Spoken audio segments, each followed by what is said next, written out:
Amma ba'd, sedang membawa satu buku penting, tapi ini cetakan terbitan tahun 1910. Saya masih pegang ini. Judulnya Kitab Perjanjian Baharu. Kitab Perjanjian Baharu. Tulisannya bukan menggunakan aksara Latin. Tulisannya menggunakan aksara Jawi. Ini dibuat oleh seorang sarjana atau scholar Christian yang bernama Celeber. Dalam bahasa Melayu tinggi, Hai Melay, dalam bahasa Melayu tinggi. Dan teks ini sampai sekarang masih kita bisa saksikan. Di dalamnya itu tertulis, saya kutip dari Matius. Di sini ada kata-kata Matius, Injil Matius, pasal yang ke-27, ayat yang ke-46.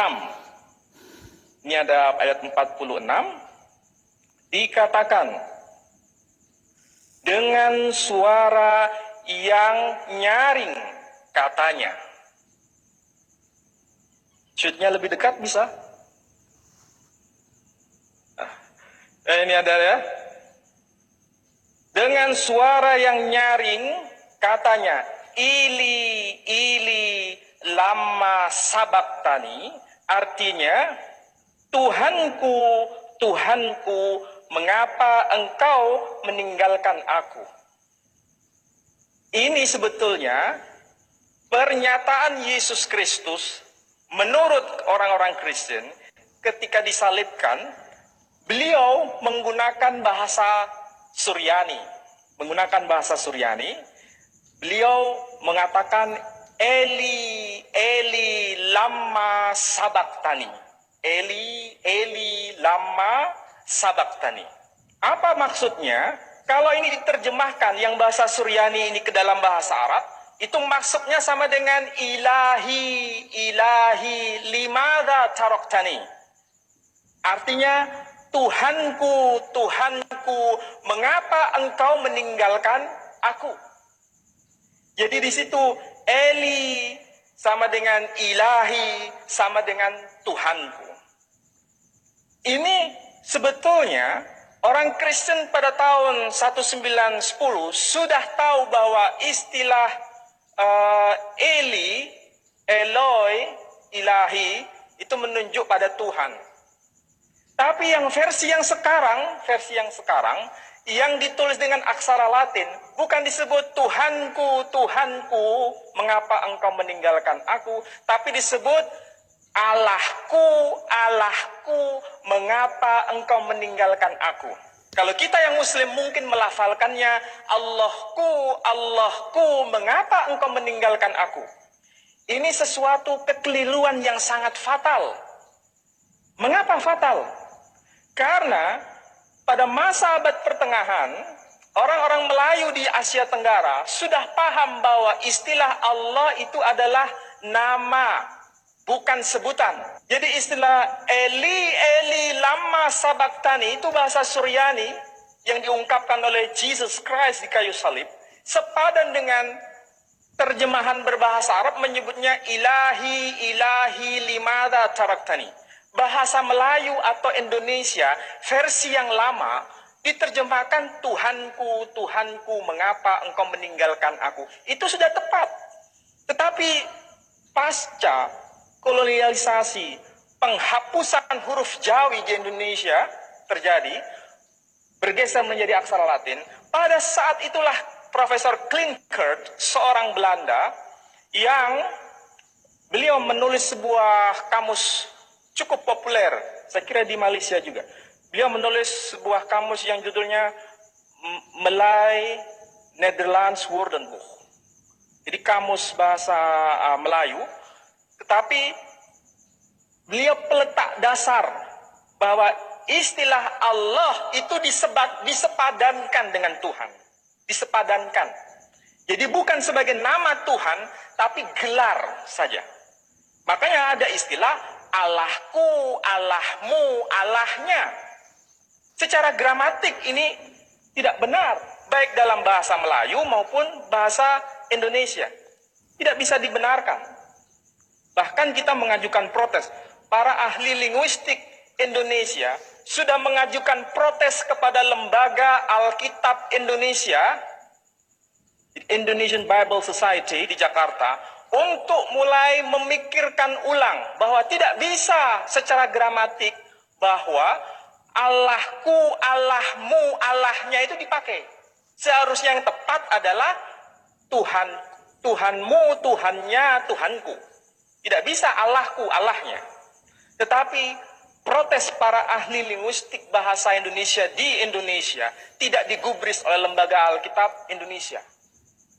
Dan saya juga baru tahu, ternyata lembaga Alkitab Malaysia penerbitannya juga di Jakarta. Jadi ini nampaknya ada link antara Indonesia dan Malaysia, kaum Kristen di Indonesia dan di Malaysia membuat link bahwa apa yang disebut Allah itu jangan dimaknai sebagai nama, disebut saja sebagai sebutan. Sehingga tidak salah bila kalau kita mendengar istilah tiada Tuhan selain Allah, itu maksudnya Tuhan yang kita sembah itu bernama Allah. Tapi kalau dalam Alkitab maknanya bergeser. Apa? Disebutkan jangan ada padamu Allah-Allah lain selain Tuhan. Jadi kalau kita tidak ada Tuhan selain Allah, mereka sebut tidak ada Allah kecuali Tuhan. Ini problem persoalan bahasa. Problem, apa maksudnya tidak ada Allah kecuali Tuhan? Sementara kita sudah jelas tidak ada Tuhan kecuali Allah. Saya mau bacakan, kalau ingin mau buka yang Kristen terutama yang ada di sini, coba sila buka pada Yosua, dalam kitab Yosua. Yosua pasal 24 ayat 23, terjemahan bahasa Indonesia, berbunyi demikian. Ia berkata, maka sekarang jauhkanlah Allah asing yang ada di tengah-tengah kamu. Apa disebut? Jangan ada padamu Allah asing di tengah-tengah kamu. Kalau begitu, maksudnya Allah asing itu sama dengan Tuhan-Tuhan yang asing. Jadi Allah di sini maksudnya bukan nama, tapi sebagai sebutan. Itulah yang membuat kita gelisah sebagai seorang Muslim, baik Malaysia di Indonesia. Bagaimana mungkin Allah yang sebagai nama diubah maknanya menjadi sebutan? Karena mereka memang punya testimoni, credo, bahwa Allah di dunia ini banyak. Ada Allah A, ada Allah B, ada Allah C. Tapi Allah orang Kristen yang disembah bernama Jesus Christ. Jadi sebutan Allah, memang mereka menyembah Allah. Tapi Allah yang dimaksud bernama Jesus Christ. Sementara Muslim, Tuhan yang kita sembah itu adalah bernama Allah. Jadi kita tidak mungkin bisa terima penggunaan mereka dengan sebutan Allah berbeda dengan penggunaan istilah Allah bagi seorang Muslim.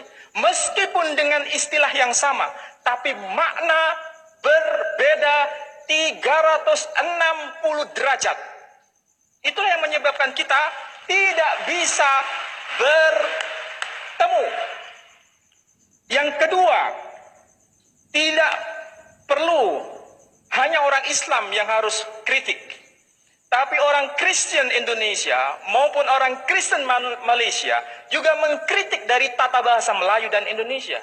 Karena tidak mungkin istilah Allahku dan Allahmu itu dikekalkan. Karena bertabrakan dengan nahwu, baik Malaysia maupun Indonesia. Inilah yang menyebabkan kita mengajukan protes. Saya kira begini, Malaysia ini adalah test case. Di Indonesia kita semua sudah gelisah. Bukan hanya saya yang gelisah. Semua pembicara yang ada tadi gelisah. Dan orang-orang di Indonesia sudah gelisah mengenai penggunaan istilah Allah dalam Bible orang-orang Kristen di Indonesia. Kami sudah mengajukan protes, para ahli bahasa Indonesia mengajukan protes. Tapi Lembaga Alkitab Indonesia tidak pernah menghapusnya. Tetap saja. Jadi mau tidak mau, pemerintah harus ikut campur dalam menegaskan ini. Dan Malaysia sudah memulai ini, kami salut dengan apa yang dilakukan itu. Tanpa itu tidak bisa. Kalau misalnya dengan dalih, orang-orang Kristen di Malaysia mengatakan orang-orang Sarawak sudah mengenal istilah Allah itu, sudah mengenal. Apa alasannya? Di rumah saya punya Alkitab berbahasa Dayak Maanyan. Saya belum cek yang bahasa Dayak Iban yang ada di Malaysia. Dalam bahasa Dayak Maanyan, itu sempat saya kutip di sini, ada teks yang berbunyi begini. Ketika Yesus disalibkan, apa yang dikatakan? Yesus knowing, sintama Tuhan ala talanu. Sintama Tuhan ala talanu. Anri sagalis stenu, anri sagalis amiru renu, nelang andri katulu akal budinu. Maaf, saya nggak bisa bahasa Dayak, tapi di sini saya sempat menemukan Tuhan ala talanu. Berarti terjemahan ini memberikan konfirmasi bahwa orang-orang Dayak sebelum mengenal Bible ini, mereka sudah kenal ala talanu. Apa itu ala talanu? Ala talanu berarti Allah Ta'ala milikku. Ala talanu, Allah Ta'ala. Ini menandakan bahwa Islamisasi di tanah Dayak lebih awal dibanding Kristen itu sendiri. Oleh karena itu orang Kristen memanfaatkan istilah ala talanu dipakai oleh mereka. Ini adalah proses evangelisasi kepada orang-orang Muslim di tanah Dayak. Jadi, orang yang mengatakan bahwa Allah sudah dipakai oleh orang-orang Kristen di tanah Melayu maupun di Indonesia, itu sebetulnya alasan yang tidak bisa dibenarkan. Justru ini adalah sebuah terjemahan yang tentu saja harus menghormati bahasa asli. Saya berani mengatakan di sini, orang-orang Kristen pasti merujuk pada teks asli. Teks asli umat Islam berbahasa Arab dan muncul kata Allah. Orang-orang Kristen mengakui bahwa teks asli New Testament, the New Testament, Perjanjian Baru, itu ditulis dalam bahasa Greek. Tapi di dalam bahasa Greek tidak pernah muncul kata Allah satu pun, tidak pernah muncul. Justru yang ada, kalau saya mau boleh kutip, dalam Injil Yohanes pasal 1 ayat 1 disebutkan en arche en hologos, kai hologos proston theon, kai theos en hologos. Itu bahasa Greeknya. En arche, pada mulanya. Orang Malaysia mengatakan pada mulanya. Di Indonesia pada mulanya. En arche, en hologos adalah logos. Logos itu kalau bahasa kita sama dengan firman. En hologos proston theon, dan logos atau firman itu bersama-sama dengan theon, yaitu theos. Kai theos en hologos, dan firman itu adalah theos. Jadi yang ada itu kata theos, kalimah theos, bukan kalimah Allah. Merujuk pada teks asli. Kalau teks asli tertulis theos, theon, lebih baik itu yang dipakai sebagai identity marker orang-orang Kristen di Malaysia maupun di Indonesia atau Asia Tenggara ini. Seharusnya menggunakan theos. Dan Roman Katolik yang menggunakan bahasa Latin, muncul kata Dios. Dios dan theos, Dios bahasa Latin, theos bahasa Greek. Latin dan bahasa Greek itu satu rumpun. Maka yang satu menyebutnya Dios, yang satu theos. Dan ini satu akar dengan bahasa Sanskrit, Dios. Maka ada Dios Pater. Jadi satu rumpun. Jadi kalau kembali pada teks asli, sebetulnya tidak ada masalah. Dan umat Islam merujuk pada teks asli, muncul kata Allah. Nah, masalahnya yang terjemahan bahasa Indonesia atau bahasa Melayu, diterjemahkan apa? Pada mulanya adalah firman, firman itu bersama-sama dengan Allah, dan firman itu adalah Allah. Yang di negeri Arab, yang Injil berbahasa Arab menyebutkan fil bad'i kanal kalimah wal kalimatu kana indallah wal kalimatullah. Jadi mereka menggunakan istilah Allah dalam konteks Kristen Timur Tengah. Betul, ada kata Allah. Tapi ingat, itu bukan teks asli. Itu adalah teks terjemahan Injil berbahasa Arab. Masalahnya di Indonesia itu lain kalau di pesantren. Orang-orang Kristen, cerdik pandai Kristen, itu ke pesantren-pesantren di Indonesia. Jangan datang ke sana dengan membawa